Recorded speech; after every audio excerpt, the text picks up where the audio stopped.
안녕하세요. 세계에서 가장 리버럴한 선진 복지 국가이고 좌파들이 최고의 그 사회민주주의의 성공 케이스 모델 국가로 뽑는 스웨덴이 보수 우파 애국주의에 의해서 완전히 뒤집어지고 있습니다. 지난주에 스웨덴 보수 우파들이 초당적인 연대를 통해서 100년 이상 국권이 흔들림 없이 여당 자리를 지켜오고 있었던 스웨덴 3인당, 그러니까 사회민주당이죠. 이 좌파 정권을 권좌에서 끌어내리는 일이 발생을 했습니다. 그것도 트럼피즘의 영향을 받은 소수인 18%밖에 안 되는 그 우파당이 다른 당들과 연대를 해서 이게 그 성공시킨 일이기 때문에 더더군다나 큰 충격으로 이렇게 다가오고 있습니다.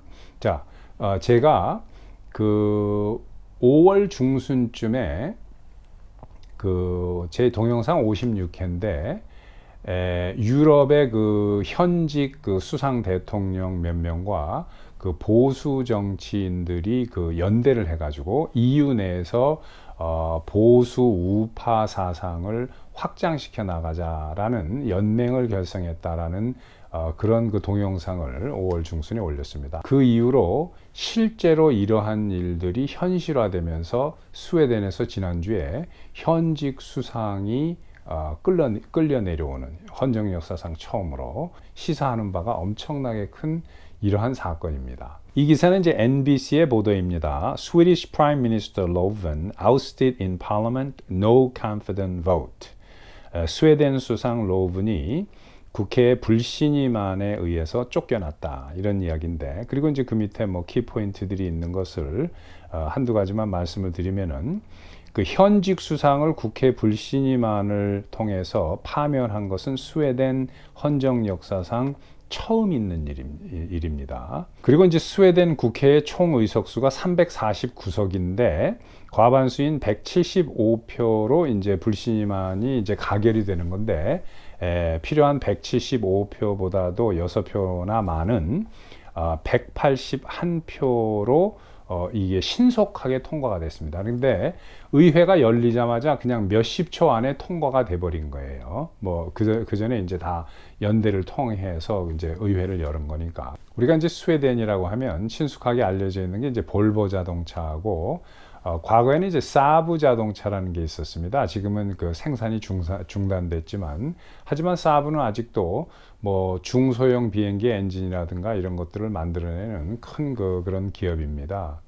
그리고 우리에게 그 가정 생활에 이제 친숙하게 다가오는 가구, 그 디자인과 그 혁신적인 그 모델들을 계속 저렴한 가격으로 만들어내서 전 세계적으로 그 가구 시장을 그 장악하고 있는 이 아이키아 가구, 이것도 이제 그 스웨덴 기업이죠. 이렇듯이 그 스웨덴은 북구라파에서도 상당히 영향력이 있고, 그 다른 주변 국가와 같이 뭐 낙농업이라든가 아니면 뭐 노르웨이처럼 그 석유를 파는 게 뭐 국가의 주 수입이 된다든가 이런 나라가 아닙니다. 상당히 그 공업과 산업이 발달해 있는, 그리고 인구도 만만치가 않습니다. 북구라파 치고는 그 1,000만 명이 넘는 인구고, 유럽에서 한 4위, 5위 정도에 되는 그 땅 면적이 되고, EU 멤버 국가 중에서는 세 번째로 땅이 큰 그런 그 토지가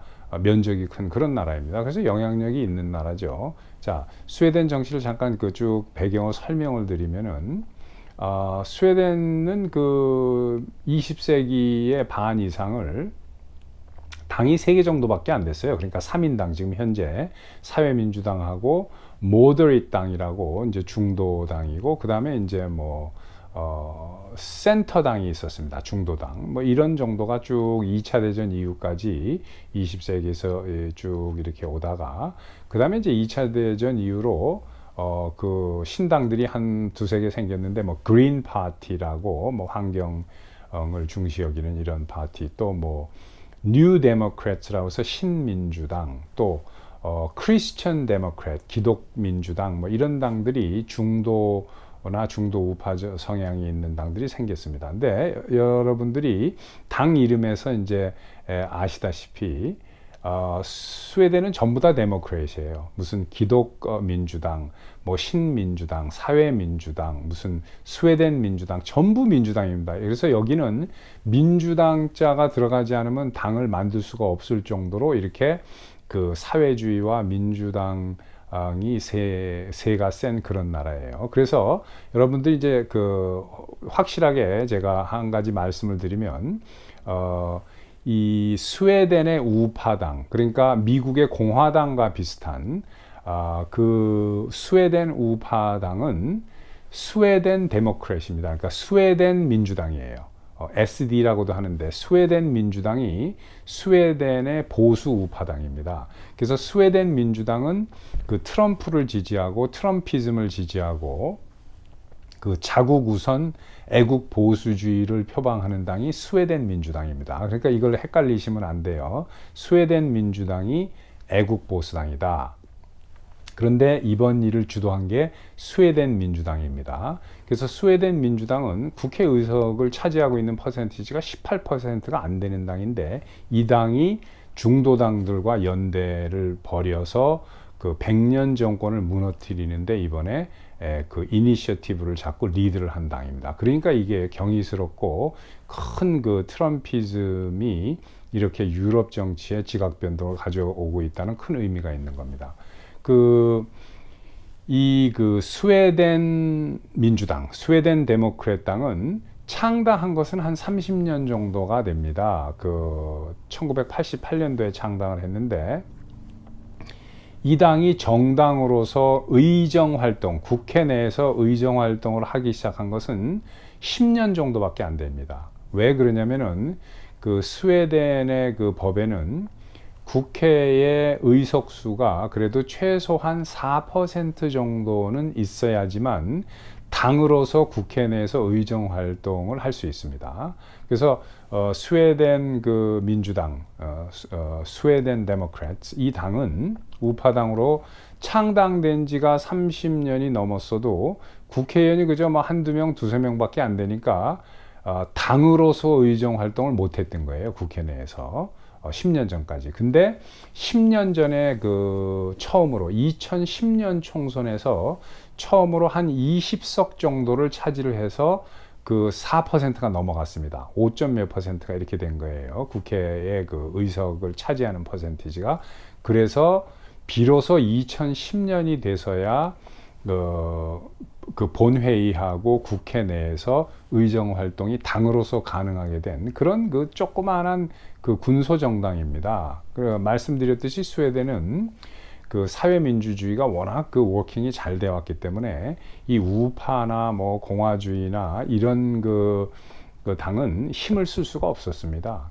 불과 10년 전부터 국회의원 한 몇십 명 가지고 이렇게 의정 활동을 해오던 당인데 이 당이 이제 빛을 보면서 그냥 올라선 게 언제냐면 트럼프 대통령 현직의 임기 중간인 2018년도입니다.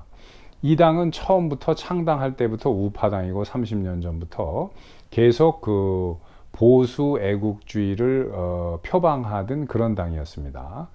그런데 빛을 못 보고 있다가 트럼피즘이 세계적으로 확산되는 데와 때를 같이해서 2018년에 스웨덴 총선이 있었는데 여기서 거의 경악할 정도로, 그러니까 좌파 입장에서는 경악을 할 정도로 이 보수 우파당이 64석을 차지를 했습니다. 스웨덴 총선에서. 이게 스웨덴 의석의 18% 정도가 되는 거예요. 그러니까 이 당이 본격적으로 그래도 좀 어느 정도 사이즈를 가지고 의정 활동을 시작한 거 이제 3년밖에 안 되는 당입니다. 2018년 총선 때 18%가 돼서. 그런데 스웨덴 정치의 문제가 뭐냐면은 2018년 총선에서 스웨덴의 정치를 장악해 오던 여당인 3인당, 사회민주당이 30%에 못 미치는 의석을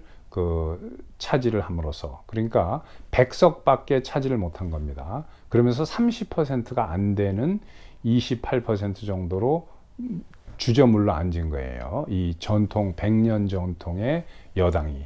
그러니까 이때부터 이제 3년 전부터 문제가 생긴 건데, 국회의석이 64석에 국회 전체의 18% 정도를 차지하는 제3당이 됐음에도 불구하고 2018년 총선을 통해서 그동안에 아무도 이 당과는 거리를 두고 있었기 때문에 연정도 안 하고 협조를 안 하니까 스웨덴 우파당은 뭐 의미 있는 일을 할 수 있는 게 아무것도 없었습니다. 이 스웨덴 우파당과 협조를 하지 않는 것은 다른 당들이 트럼프의 사상에 영향을 받아서 큰 당이다라고 그게 이유입니다. 뭐냐면 미국 민주당이 트럼프를 공격할 때 이 인종차별주의자다, 뭐 신나치주의자다 이런 식으로 공격을 한 거나 마찬가지로 이 스웨덴 보수 우파당이 주장하는 게 국경 보안, 그 다음에 자국의 문화와 전통을 중시 여기자는 애국주의, 그 다음에 이 이민을 받되 무차별적으로 받지 않고 잘 선별해서 받자, 뭐 이런 거를 주장했기 때문에 이게 신나치주의, 트럼프의 영향을 받은 당이다 해서 아무도 국민의 좌파와 사회주의 사상이 강한 스웨덴의 political correctness의 분위기 하에서 나머지 7개 당도 이 당과는 손을 잡질 않았어요. 심지어는 중도 우파당도 이 당과는 손을 잡지 않았습니다. 혹시 자기네들에게 나쁜 영향이 끼칠까봐 표에. 그런데 이게 바뀐 겁니다. 그러니까 스웨덴 우파당인 스웨덴 민주당이 이니셔티브를 가지고 나오는데 여기에서 합세를 한 게 스웨덴 모더릿 당입니다. 70석으로 20%를 차지하고 있는 당인데 중도 우파당이에요. 그리고 또 하나 중도 우파당인 기독민주당, 크리스천 데모크래츠죠. 여기가 합세를 한 겁니다. 이렇게 되니까 50%가 넘어가는 거예요. 그래서 18%밖에 차지하지 않고 있는 스웨덴 우파가 이니셔티브를 잡은 데에 중도 우파당들이 합세를 해서 이번에 100년 권세를 무너뜨린 겁니다. 그래서 현직의 수상이 모욕적으로 끌려 내려오는 이런 일이 지난주에 발생을 한 겁니다. 그래서 이 트럼피즘은 무차별적으로 치솟아 오르던 글로벌리즘에 제동을 걸면서 전 세계 많은 나라의 사람들로 하여금 차분하고 합리적으로 생각을 할 수 있도록 해주는 그러한 계기가 됐습니다.